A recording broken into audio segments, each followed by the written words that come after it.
Il arrivait toujours le premier à l'école, avant tout le monde, avant même les surveillants. Chaussures usées, sac cousu, 2 t-shirts, 3 pantalons. Toujours propre, toujours digne.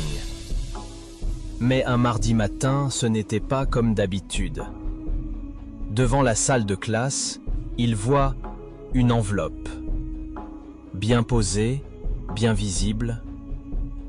Il la regarde. Il hésite. Il la touche. Elle est lourde. À l'intérieur, 100 000 francs. Neuf. Propre. Ce qu'il ne sait pas, c'est que tout est filmé. Un test, mis en place par les professeurs, pour vérifier ce qu'ils soupçonnaient, que ce garçon est différent.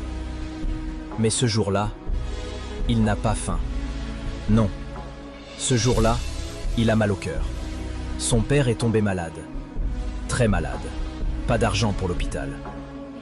La pharmacie a dit « Pas d'argent, pas de traitement ». Il ouvre l'enveloppe. Il tremble. Ses mains serrent l'argent. Mais ses yeux voient autre chose. Le regard de son père, la voix de sa mère et sa propre dignité. Alors, il referme doucement. Il pose l'enveloppe au même endroit et entre dans la classe. Comme si de rien n'était. Le gardien filme tout. Les professeurs le regardent en silence. Et l'après-midi, on l'appelle dans le bureau du directeur. Il pense qu'il va être accusé ou puni. Mais non. On lui dit « Tu viens d'obtenir une bourse complète pour ton honnêteté et ton courage ».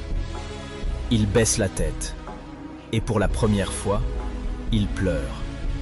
Pas parce qu'il est triste, mais parce qu'il vient d'honorer son père, sans trahir son âme.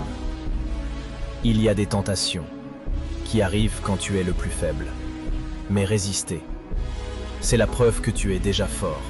Lui, c'était Issa de Pikine Nord. Aujourd'hui, il a 100 000 francs dans son portefeuille, mais il préfère perdre l'argent que perdre le respect de lui-même.